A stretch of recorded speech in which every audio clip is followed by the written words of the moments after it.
Hi everybody, so this is the microscope lab that you're assigned. Sadly, it's not like a virtual lab. They actually expected me to somehow get you a microscope and prepared slides. And man, I'd really love it if we could do that, but we can't.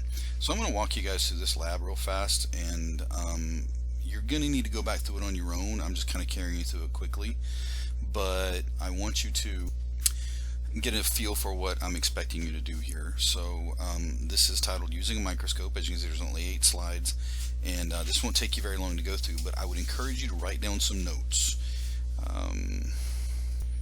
The objective is for you to use a compound microscope to investigate structures of different organisms, but since we don't have compound microscopes, we're going to have to kind of fake it. As you hopefully you've already watched one of the other videos. If not, you will learn that the invention of the microscope was probably one of the most important things to happen to all of life science, all of biology, and anything having to do with biology, such as anatomy or medicine or ecology or anything. Prior to 1665, we simply had no idea that, well, actually, roughly the 1600s, we just had no idea that there were things small enough to be invisible to the naked eye, and we had no idea about things like bacteria or viruses or anything like that. But now we know that cells make up all living things. You'll learn that when you've watched that video. And cells are the basic units of all structure for every living thing and all function for every living thing. So everything, it was made out of cells, and everything that happens in a living thing, such as you or a plant or a bear, all happen at the cellular level. Humans are made up of about 37 trillion cells. That's million, billion, trillion. And it makes up different organs and tissues in our body. All multicellular things are kind of organized that way. The invention of the microscope helped us to learn what those things are, what cells do. And, you know, by far, there are more cells in and on your body than there are, living people in all of Florida. I mean, it's just crazy how many. Well, what I mean by that is bacteria and stuff. Cells that aren't you. There's by far more cells that aren't you that are you than in your body. Probably that number is probably way off. It's insane how many bacterial things live on you and in you, and we had no idea about it until we started discovering this with microscopes. Scientists use microscopes to look at all kinds of things. It's used in industry and other sciences. It's used to make computers. Okay, but we do certainly use them to look at living things. There are 2 kinds of microscopes I want you guys to know about. The first ones are called optical microscopes. They use light.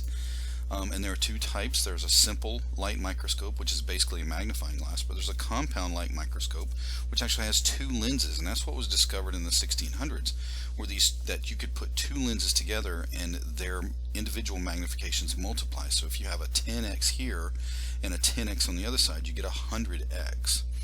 And as a result, you get some really powerful magnification, 100 times larger than normal. This is called compound because it has 2 lenses. And so compound microscopes are used all over the world in all sorts of sciences. I am going to want you to know some of these parts. This is a very simple compound light microscope that you would find in just about any lab anywhere. These run about $250. They can get very expensive. At my last job, we had a $1,200 microscope, and I've been in schools where they have $15,000 to $20,000 light microscopes, and that's not even the last microscope we're going to talk about. There are other types of microscopes that get up to the millions. But at a very basic level, you have a light source here. That light beams up through here and goes through right here, what we call the stage. The stage has clips that holds on the slide. Light passes through the slide and goes through the first lens that we call the objective lens. We call it the objective lens because it's the lens closest to the object. It goes up here through, and here's a little prism, you can't see that, but then the light bends a little bit and comes out through here to what we call the other lens we call the ocular lens. OCU refers to eye, so this is the lens closest to the eye.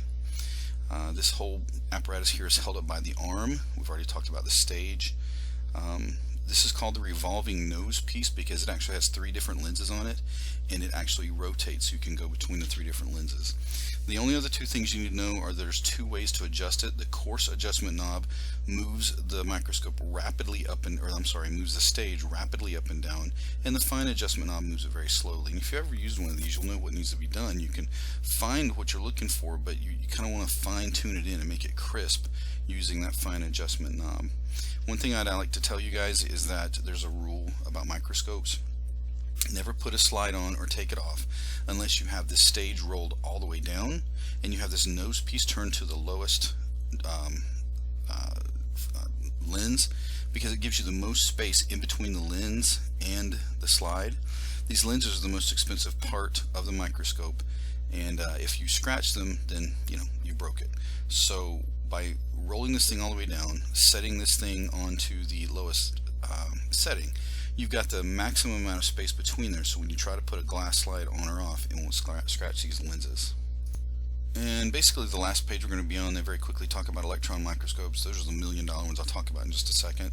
I want you to get some more information from here. There are all kinds of cells, but the 2 main types of cells we study in biology are cells that are found in plants and cells that are found in animals. Okay, plant cells have their own little structures inside of them. Every cell, every eukaryotic cell has inside of it all these little structures called organelles. Just like you have organs inside of you, cells have these miniature organs called organelles, and they all have a job.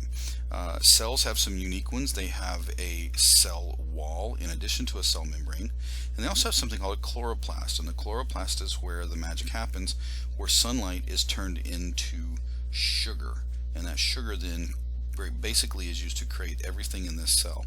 But that's another day. Over here in the animal cell, we have some very interesting structures. We don't have a cell membrane. We don't have a cell wall. We have a cell membrane. We do have mitochondria, which are kind of the opposite of chloroplasts. Notice that plant cells have them too, and mitochondria take sugar and are able to turn it into energy for the cell. That's a whole nother discussion we're going to have later, but notice that both plant cells and animal cells have mitochondria. Both plant cells and animal cells have cell membranes as well. They all have a nucleus and all kinds of fun stuff. The plant cells just have an extra thick layer on the outside to help protect it. That's called the cell wall. And they also have the chloroplast that collects the sunlight. So this is some special stuff that goes on in here. There are some special things over here, but not that big of a deal. But notice that animals can move around. They're what we call motile. So their cell walls their cells can have a cell wall around it, because that would make them very rigid and tough, like a tree or a plant. So we don't have that extra layer of protection around us, but in return we get to walk around. Okay. Take a close look at these things. You might even want to sketch this out on a piece of paper. We're going to be talking about this a lot more. The rest of this is, of course, the actual experiment, and the first thing it says is that you need a compound microscope and all these prepared slides, which would be so cool if we had, but we don't. And so I'm going to just ask you guys to learn as much as you can about this. I want to go back, last thing real fast, talk about using a microscope. The electron microscope, instead of using light, uses electrons, and it shoots electrons down at a sample. The electrons bounce off, and it gives us a very good image, way better than light microscopes. Light microscopes are limited in the amount of magnification they can do. However, electron microscopes, the problem is whatever you're looking at has to be sprayed with a thin layer of metal, and so you end up killing it. Whereas with light microscopes, you can still look at living things. So there's some advantages and disadvantages. Electron microscopes have very high magnification, so that's a positive thing. The negative thing is that they are very expensive, and the subject has to be dead to be able to see it. Light microscopes can be relatively inexpensive, and you can see quite well, and you can see living things and study living things as they move around. I've studied blood flowing through a frog's veins one time, and watched the blood flow through the veins using a light microscope. The problem is you don't have very good magnification, so there's some trade-offs between the two, and you need to know what those are. And that's it. That's going to be the end of this particular lab. I carried you guys through it because you weren't going to be able to do it, so go back and reread everything, but you don't have to actually do the lab. It will not be graded, but there probably will be something else that is going to be graded. All right, this is just this video. There's other videos to watch this week, so make sure that you're catching them all. Thank you.